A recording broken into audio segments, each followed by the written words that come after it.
Well, we've enjoyed that movie, and thank you, Ruthie, for answering that question.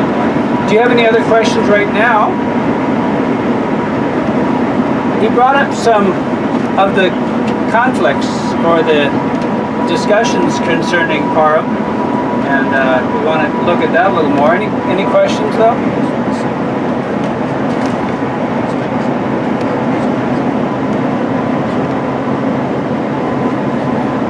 Okay, I want to talk about that year of Thorns. And there were 296 days from October 1st until July 24th, October 1st, 1906 until July 24th, 1907, where the three greatest probably controversies or conflicts in Charles Parham's ministry took place. And so the first one is when he entered Zion City, Illinois in 1906, roughly the end of September. And Zion City was a city established by John Alexander Dowie. Dowie was a faith healer and restorationist preacher. He had powerful healing ministry.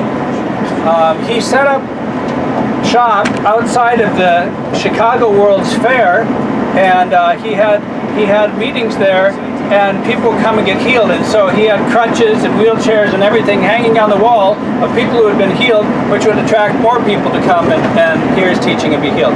Well, he established a Utopia city in Zion, Illinois. It was a well-planned city, and he had no hospitals there, no doctors, because everybody that came there should expect to be healed supernaturally. Well, he built up this city, and then in 1905, he had a stroke. He ended up passing away from another stroke in 1907. But in the interim, in 1906, is when Parham felt that God was leading him there to help with the scattered sheep, with the sheep without a shepherd that were in Zion. And so he went there. Now, during this time, Parham had called on an associate by the name of Wilbur Glenn Voliva to take over leadership. Well, when Voliva got there, he ousted Dowie. He used his power of attorney to basically lock Dowie out of all leadership, and he took over. And then he started spreading rumors about Dowie. He spread rumors of polygamy. He spread rumors of misappropriation of church funds. And so basically, by the time Dowie was well enough to come back, all of his leadership was lost. Had been stolen by Voliva and the people with him. Voliva he's the kind of guy who accused anyone. He accused people in his church board of immoral acts and drove them out. He accused people who led the banks, and basically he took leadership and he took it and got it for himself. He led the organizations there at Zion for a number of years until his death, but he himself, before he died, confessed to misappropriating church funds and a lot of things that he was accusing other people of. When Parham, and you know, you can take him at his word or not, but he said God was leading him to Zion. So he went there under the direction of the Lord, what he felt God leading him to do. And he went, and at the same time he was getting letters from Seymour out in Azusa Street. Seymour was saying, please come, the revival is going great, but there are fanatical things happening here. There are hypnotists that are coming into the service and trying to hypnotize people to be baptized in the Holy Spirit. There are spiritists coming in. And so he was appealing to his father in the faith to come and help him with some fanaticism. But Parham made the decision to go to Zion first, and then out to Azusa after that. When he went into Zion, he made it clear, as he did every place, I'm not here to plant a church, I'm here to help to bring restoration to the church that's here. But within a short while, he started out at a place called Elijah Hospice, but he was locked out of that place. But by this time, 8 large homes in Zion invited him to come hold meetings in their homes. And so one of those homes was F.F. Bosworth, John G. Lake was involved in this, and others. And so he went from house to house, sometimes preaching 5 times a night in these homes as he would travel and doing a circuit. Well, in a short time, hundreds became followers, and literally thousands had come to his meetings and been healed and filled with the Spirit. Now, at this time, the town of Zion was probably 6,000 to 7,000 people. So literally half of the population of the town had been to his meetings by this time. And so that became a real threat, as you might imagine, to this Voliva. And so he asked to have a meeting. Well, when Parham came to town, it's reported he had asked to have a meeting with Voliva before he started. Voliva refused him that meeting. So when now he had become popular and Voliva asked for a meeting with him, he refused that meeting in response. And so these two didn't talk, but after about a month and a half, Parham decided he could leave the work, and so Bosworth and Lake and others were there to continue, and he went out to California. I think Voliva became the instigator of most of the thorns in his side from that point on, this thorn in the flesh. The second event happened out in Azusa Street. He had been asked by Seymour to come out there. In fact, he wrote something very interesting. He goes, I guess because the Lord is leading me here to Zion first before I go out there, God is allowing the wheat to grow with the thorns, or the tares. And I think Dylan might tell us about that, so I'm not going to go into that much there. But when he got out to Azusa,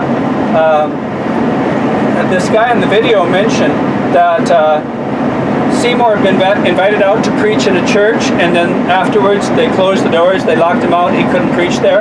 Well, that lady preacher of that African-American church that locked him out with her elders because he was preaching tongues, baptism of the Holy Spirit with tongues, she locked him out, but later she came to Seymour's meetings and she was baptized in the Holy Spirit, and she became a Pentecostal as well.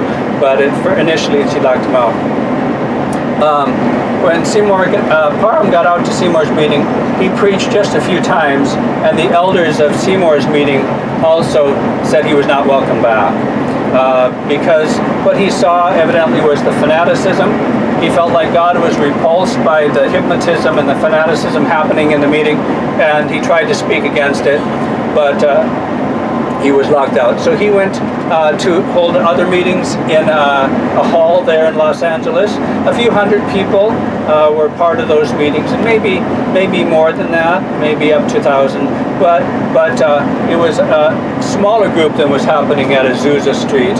Eventually, he returned back to Kansas, and then on 1907 he went for his second time down to Texas. First time he had started a outreach in Orchard, Texas, and a suburb of Houston, and then this time he went into Houston and San Antonio. And while he was in San Antonio, he was preaching at a church and mission that was a former follower of Dowie and Voliva in Zion. He had come to Houston, San Antonio. He had established a mission work there. Well, while he was preaching, while Parham was preaching at this revival there in San Antonio, that is when somebody accused him, and he was arrested by the police, and the charge was unnatural offense, so homosexuality, sodomy, and he was taken to jail on the 19th of July, 1907. He was released on bail a few days later, and then 5 days after his arrest, the attorneys, the court, dropped the case for lack of evidence. So the whole event was 5 days in length. The only other rumors of unnatural or sexual impropriety had happened after he had been in Zion. There were evidently detectives that followed him around, and they were spreading rumors of sexual impropriety. Significant, I think, is that nothing like that happened until after Bolivar was upset with him. And then they started following and spreading rumors.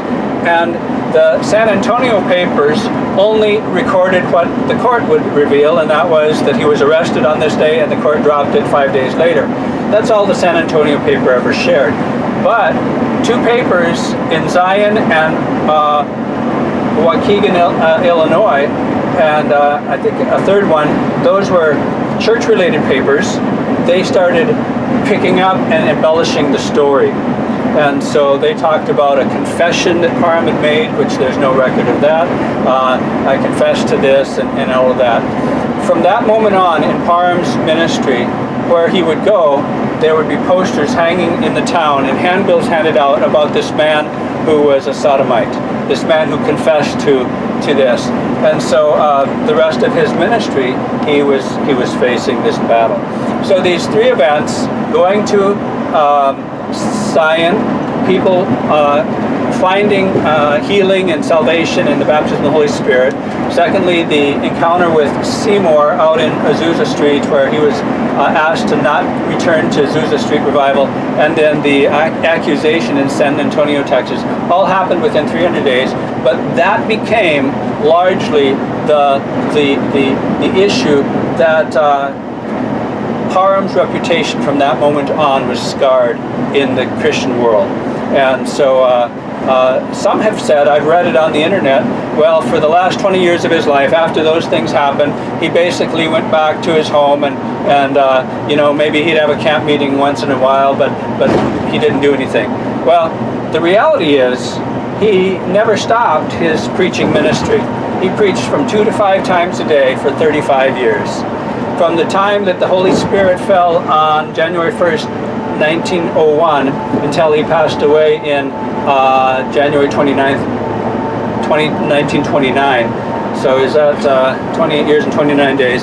He continued to preach all over the place. He continued to have Bible schools and lead ministry. And so his legacy has been very scarred by the accusation and what happened. Some people take what happened out in Los Angeles to be an issue of racism. And we can talk about that more if you have questions, but I think largely Parham was addressing the fanaticism that he saw, and it was then blown up to be a racist accusation. He didn't like what he saw with the blacks and the whites, but truly he was concerned. I mean, his whole life up to that point had been a mixing of the blacks and the whites and the Indians and the Asians, and so and past beyond that. So anyway, that became the issue in his life. He continued to preach. Some of the reports in the first 5 years, from 1901 until 1906, they say perhaps 100,000 people came into the faith of Pentecostal movement, apostolic faith, in that first 5 years. If that's true, that's 20,000 people a year being added to this new doctrine. By the time he died, a New York statistician reported in the Kansas State History of People in 1928, so a year before he died, they said by this time, I have to look at my numbers, I think it's 2 million, 2 million people were part of this movement. So in the first 5 years, 20,000 people a year had been added. In the next 20-some years, 80,000 people a year had been added. And now, around the world, there are 650 million Pentecostal charismatic third wave people in the world. Well, that means that since the day it began until now, 15,000 people a day have been added to this movement. 15,000 people a day. It is the fastest growing religious movement anywhere in the world in our history, in the world's history. It took Catholics to get from the first believer to a half a billion. It took 1,900 years to get from the first to to half a billion believers. 1900 years. It took Pentecostals 115 years, Pentecostals, Charismatics, to go from the first one to half a billion. That's the rate of growth that we've seen. And when we talk about the Pentecostal denominations, all of the Pentecostal denominations that began from 1901 to 1925 have direct roots back to Parham.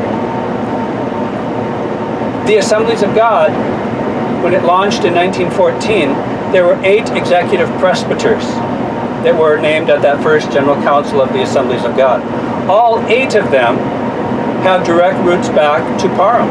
They were baptized in the Holy Spirit either directly because of Parham's ministry or through Seymour, but there was not a single EP of the Assemblies of God that was baptized in the Holy Spirit without having a link back to Parham. And that was true of all the denominations that began at that time. Remember when I told you about, from 100 AD to 1900, the candle that was lit by the Holy Spirit, and then people in a geographic region began to experience that as well? Well, I think what happened on January 1st, 1901 became the candle that lit, that wasn't limited to a geographic area, but now the spread to 65 million people around the world has happened through that first candle that was in Topeka, Kansas, where you're going to go today. And so this has been a significant move, and I'd be happy to discuss with the scholars that are here. But it seems like this event of the latter rain, the spread of the gospel, the spread of Pentecostalism throughout the world, has happened because of that first candle that was lit there in Topeka, Kansas.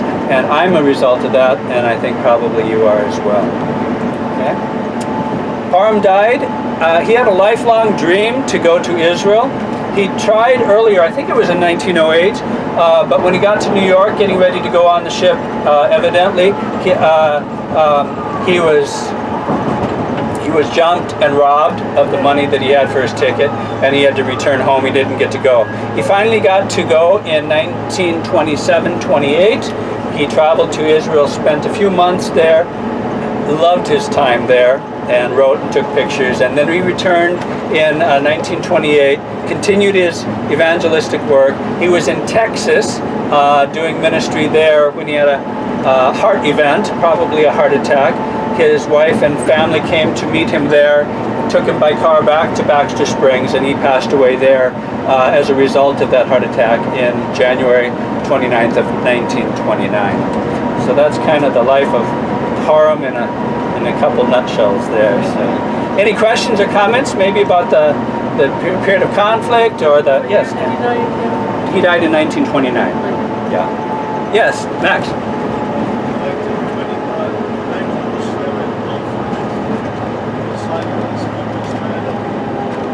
The 1907 conflict?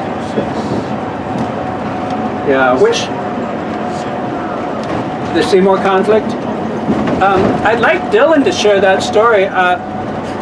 This might be a good time to do that. Dylan Tate is one of our master's students, and recently in our class he shared a presentation on Seymour and Parham. And I've asked him not to share necessarily the whole thing, but specifically to the event that happened in Azusa Street when they had their conflict. So, Dylan, why don't you come and we'll have you share that now.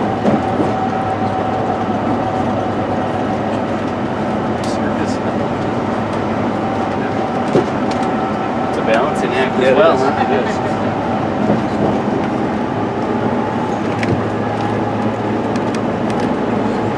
Good morning, everybody. Can you hear me in the back? Is it really loud or is it just good? All right, perfect. So, my paper looked at the things going on between Parham and Seymour, especially in Azusa Street. So when Seymour first got to Azusa Street, he got rejected inside of the church, and he hadn't been baptized with the Holy Spirit at this time yet. And so his first experience is getting rejected, kicked out of a church, locked out, after he thought it went really well.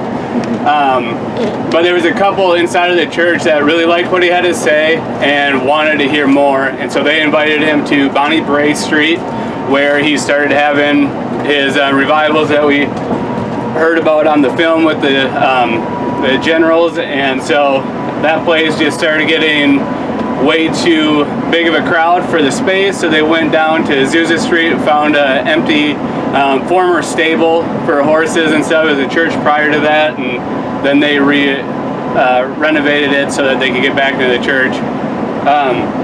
And so during this time there's just a big outpouring of the Holy Spirit, but with all the newspaper articles and all the people that were involved in Los Angeles at the time, there was people from Asia and Japan, and you had African Americans, whites, and just all these different races coming in together. And so the newspaper really helped get him on the scene and getting people from different states coming in and different places. And when this was going on, it drew in fanaticism, it drew in hypnotists and all these different spiritualists that were trying to come in, and so it wasn't just like, oh, we got these Christians all doing this Christian thing, but we had all these different demographics and all these different belief systems all compiling into one. And so there was a gentleman that was an eyewitness to all the events going on, and in his book he talks about them trying to suppress the fanaticism, the hypnotists, and all these different demonic or non-God spirits going on. And when they would do that, what would happen is the Holy Spirit and God's Spirit would leave as well. And so what they were learning is that as long as they sat and tried to control what took place, then nothing would take place. And it would just be people, and it would just be man's movement and man's activity. Now, as they continued to go and they trusted the Lord in these different things, some of them would receive different discernment on how to prevent somebody that was trying to take over. They would be able to bring them down. There was this one lady that was talked about that she would be able to look at a speaker, and if that speaker was talking from their own selfish ways, they would just leave and they would come down. It started by her initially like coming and kind of giving them the words that they needed to hear to take a hike. But eventually she was so gifted with the Spirit that when she would just look at somebody that wasn't of God, they would just find themselves leaving. So there was control in it. But similar to what Dr. Nelson said is that it was like the wheat and the thorns growing together. Like when I was doing the research and I saw this, I thought about that Bible passage of that, you know, that sometimes you just have to let everything grow together, and then when Jesus returns, he's going to sift through all of that. And so it seemed that at this time, that's what was going on. And so when Parham did come in, so Seymour had written him earlier when everything was going on, kind of like, hey, you are way more familiar with this than I am, and so I invite you to come and help just make sure that we're having order and that we're having all these things happen smoothly and correctly. And so when Parham gets there, they've already experienced the understanding of it. When we try to control it, then everything ceases. And so they started letting it happen. And so when Parham comes in, he's a guy of order. He's seen the revivals happening. He's been a part of the outpourings and stuff. And so he starts going, well, your biggest problem is that you got chaos going on. And so he starts trying to bring everything back into order. And him and Seymour had a private talk. We don't know what was said in that conversation, but my assumption is that Seymour was telling Parham, like, I agree with you, but it doesn't work.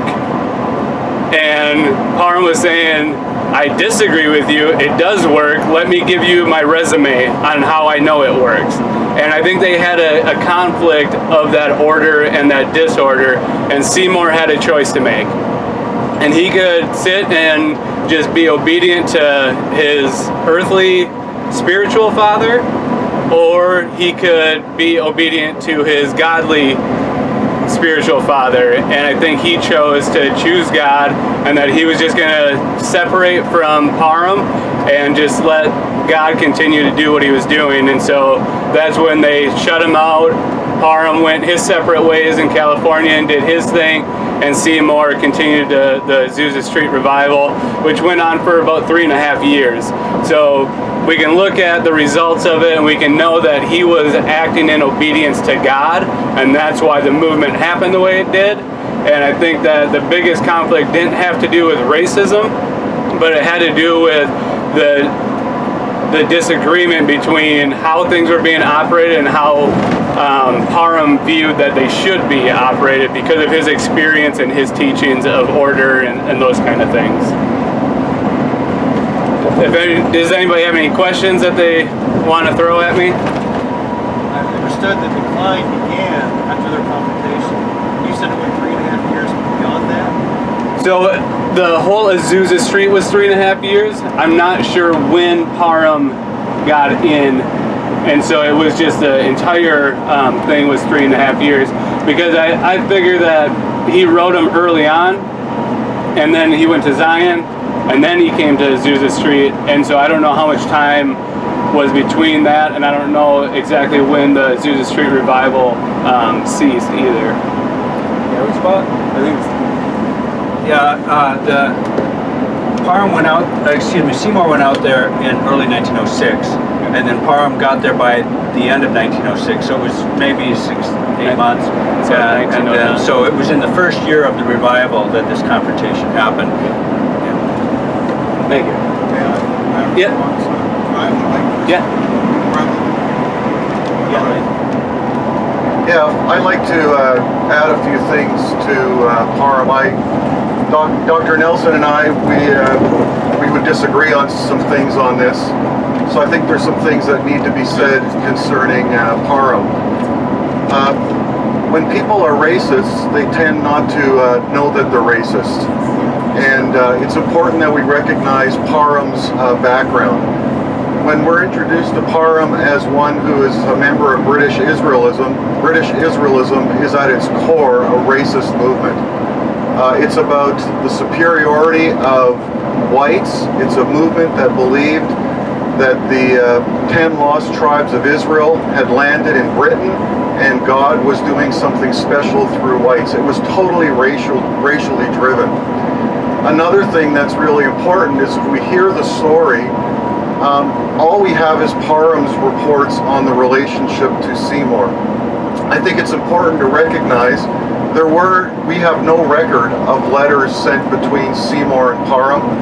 The revival broke out in April of 1906. In the September newsletter, Parham writes in there that, Seymour writes in there that the movement is waiting for their leader to come, Charles Parham. The movement is now about 4, 5, 6 months old. Parham has not yet been there, and they still believe he's the leader. In October, Parham has not yet got there. They're still waiting for him. That's the newsletter in October. In November, the newsletter comes out, and they said, we had thought Parham to be our leader, but Jesus is our leader. And we don't know anything about the specific conversations that took place. Much of it is hearsay, but all we have there is that Parham's review of this thing, he doesn't see his racism. He gets concerned about the fanaticism, the hypnotism, and so on. But I think it's important to note that when Parham goes in and he sees African Americans, Hispanics, Asians together, he is appalled by the interaction. I don't think we can sanitize that. Parham goes in, he sees a movement of people that he cannot yet stomach. And so let's not make Parham into this great a saint that had overcome racism. The filmmaker there as well, Liardon, he also said that the revival began to decrease after the confrontation in November 1906. This thing was just ramping up. It had another 3 years to go.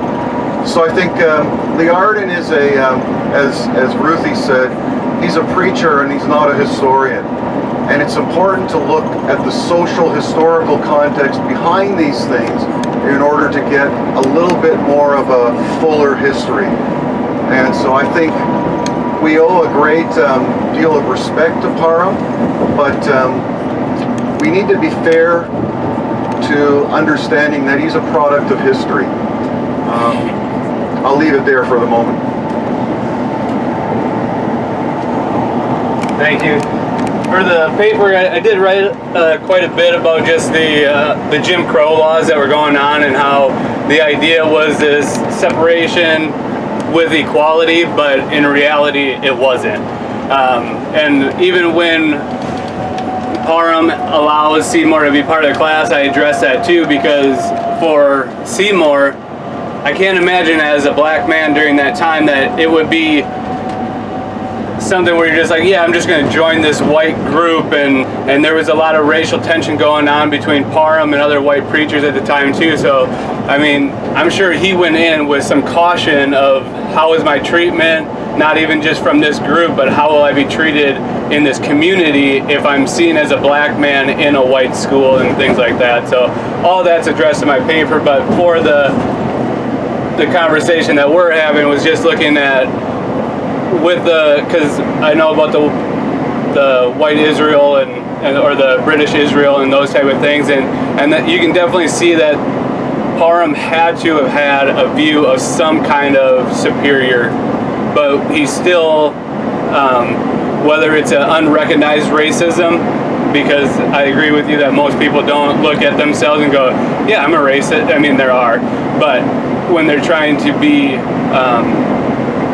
joining of other people or bringing a movement on and stuff like that.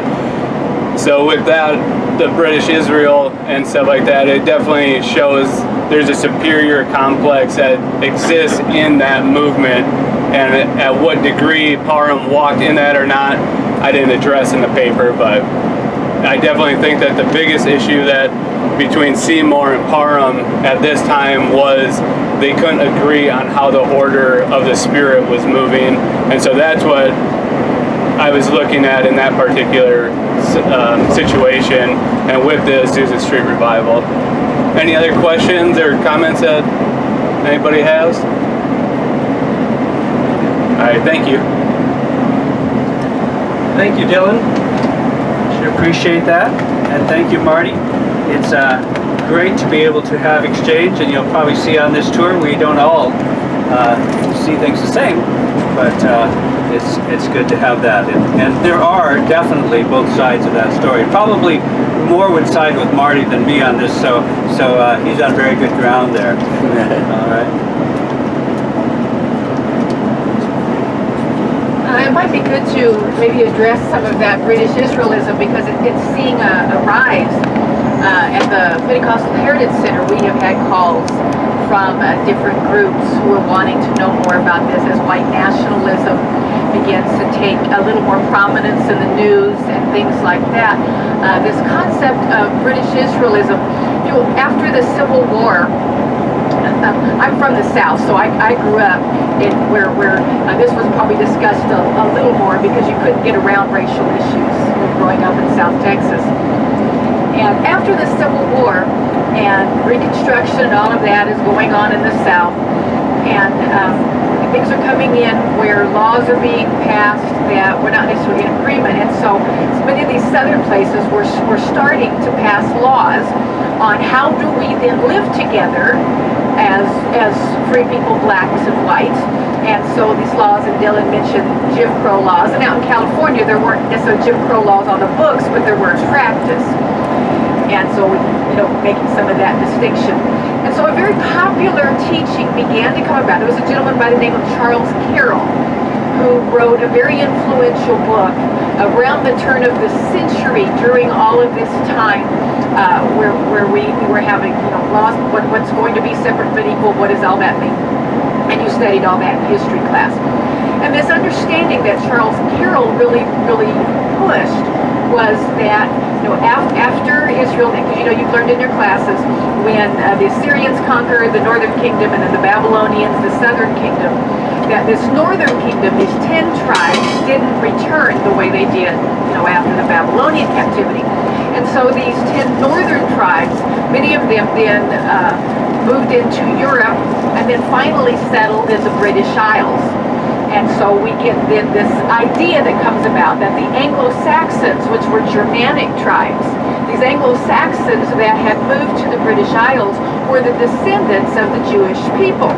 And from this then comes an understanding that these Anglo-Saxons then are actually the true chosen people, God's chosen people. Are you starting to see how this might become a superiority issue? Yeah, they're the ones that are in the Promised Land in Palestine. These guys are all a mix. That they're not true Israelites. It's these Anglo-Saxons. And so one of the interesting things you see in World War I is that this idea, we were at war with Germany, and if you'll listen to the propaganda that we were publishing, we didn't talk about the Germanic tribes, we called them the Huns, because actually the Anglo-Saxons, which most of white, British and then coming into the New World, were descendants of these Anglo-Saxons. And so we called them Huns because we wanted to separate ourselves from them. So what then became to be an understanding is that because these Anglo-Saxons are the true chosen people, then that becomes a superiority. There's a lot of other issues that we get into on where the Charles Carroll's book, help me if I'm wrong, Marty, the topic was the origin of the Negro. It's called The Negro Beast. Yeah, it was Houghton's book was the origin of the Negro.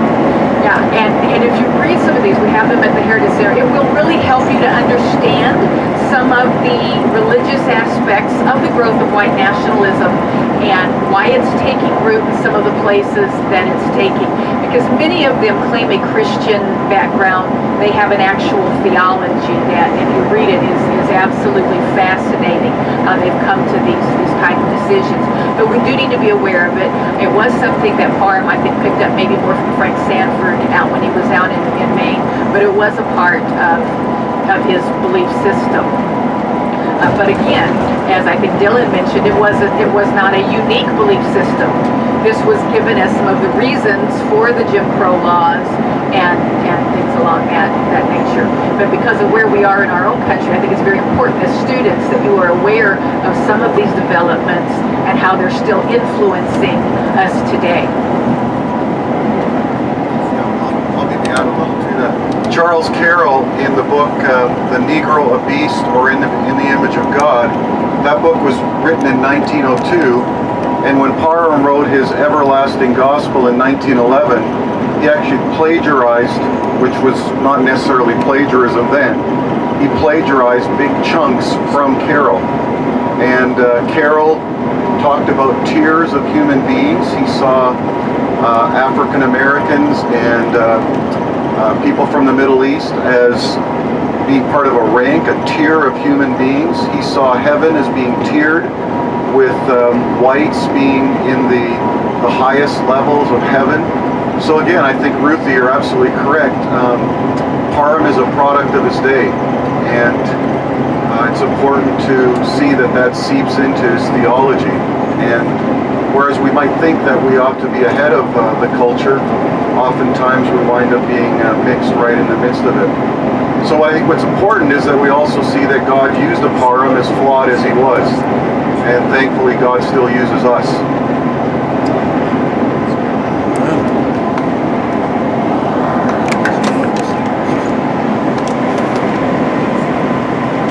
We're going to be passing by in maybe 10, 12 minutes the Eudora United Methodist Church. And so I'll be asking Ed to just pull into the parking lot. And it's not the same building, obviously, and so there's not a lot of significance here, although it's in the same location where Parham was actually the pastor, and he pastored two churches here before he left the churchism completely. And from that moment on, he never identified with any particular denomination or church, but he was willing to go into any and preach. And so we'll be here at Eudora here in a few minutes. And so if you have your cameras and want to get a picture out the windows, we'll do that when we get there. We won't take time to get out of the bus, and so we'll reserve that time for the 4 stops that we're going to get out and go in. All right. Any other comments or questions? Max, you started this whole thing. with your question. Did we answer what you wanted, or is there more you have?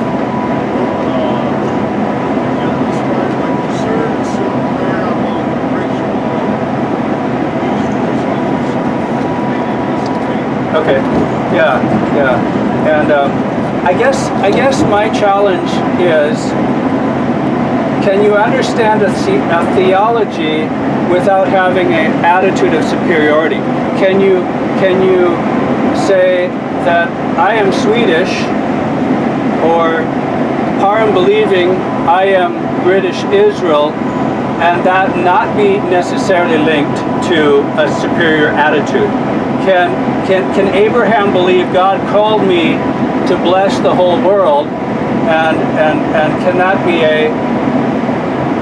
I am blessed by God, so I can reach out, and so that's the challenge that we have.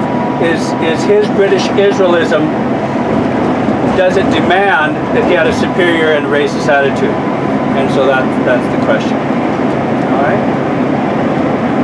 I think maybe Max, where some of that accusation comes from, because Parham's words were, when he saw the fanaticism, referring to his African Buddhism. Did we lose the battery or something? I lost the battery.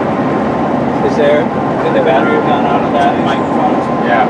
Anyway, he actually, what the words that he used with regard to the fanaticism was, this is just African Buddhism. And so some of that then comes to what's this related to his, to a racial aspect, because he referred to it as coming from the African aspect. Can I see the microphone? And there's an excellent book. In the middle is If mute. you're interested in some of the Slide all the way African out. influence and early Pentecostal and Test. worship style.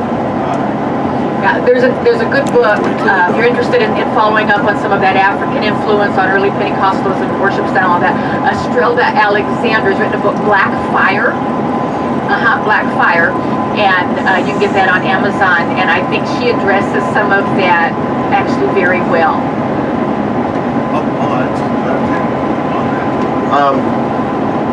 What's interesting too, when Parham goes in and he refers to the events, he speaks of it as gibberish, and people are rolling around on the floor like hogs, and he envisioned a dignified movement.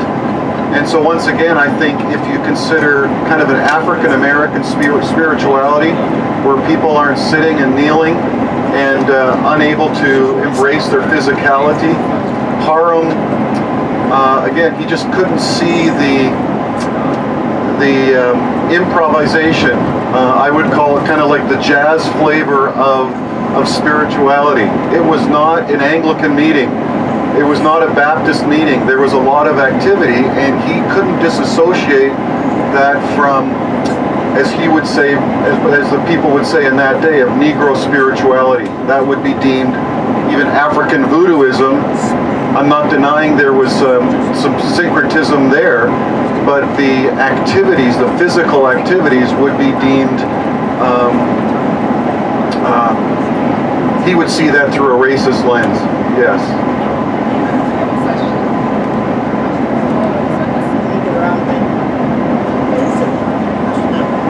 So what I'm wondering is how that compares to African Hebrew Israelite theology that exists in both hate separatist groups, but also as a theology in some African churches or African American churches.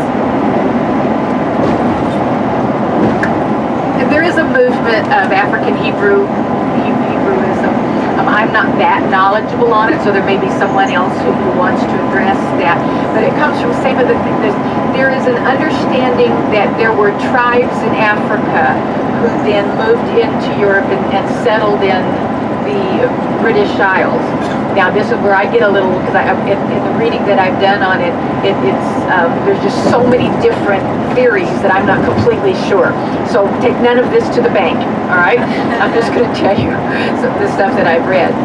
That they then were the actual people who were descended from the children of Abraham, and that became an African migration, northern Africa. They're the true tribes of Israel. Right. Yeah. Israelites are not the real Israelites, but Africans are the real Israelites. Right, that's the correct understanding. And I'm not completely sure of the genesis on that. I know it has something to do with migration toward the British Isles. But one of the things that you'll see in a lot of different groups when we get to some kind of a racism thing is that understanding of who's chosen, who's God's favorite. And certainly God has to have favorites, right? And so we want to pick the group that is God's favorite. And even here in the United States, we've had some struggle with that, manifest destiny and all that. Does America have a special covenant with God and those kinds of questions? I think